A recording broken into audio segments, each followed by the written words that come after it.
අරුම පුදුම දුර්ලභ ගණන් වැඩරගෙන අද දින මල්ලේ ගිනියුවේ ඔගේ මගුල් ගෙදරට ආවයි කියන එක ඔය මනමාල මහත්තයා මතක තියාගන්න ඕනේ. බලන්න අරුම පුදුම දුර්ලභ ගණේ මනමාල මහත්මිය අතර මේ මනමාල මහත්මයට හිමි වෙන්නේ සුවිශේෂී ස්ථානයක්.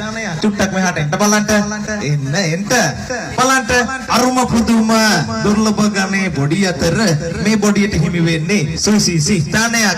මේ බොඩිය මෙහෙම තිබුණට මේ චූටි නංගිගේ හරි මේ තුරුටි බිඳලා අම්මගෙන් හරි මේ කුණුවර පහගෙන වැඩේ අණ කරගන්න නැතුව පෞල් ජීවිතේ ගත කරන්න ඕනේ කියන එකත් ඔය මල්ලි මතක තියාගන්න ඕනේ. බලන්න අරුම පුදුම දුර්ලභ ගණේ රැවුල් අතර මේ රැවුලට හිමි වෙන්නේ සුවිශේෂී ස්ථානයක්. මේ රැවුල මෙහෙම කරලා හැරුවම හරියට කමලහසන් වගේ තමයි නෝනට පේන්නේ. මේ පැත්තට කරලා හැරුවොනම් හරියට රජිනිකාන් වගේ.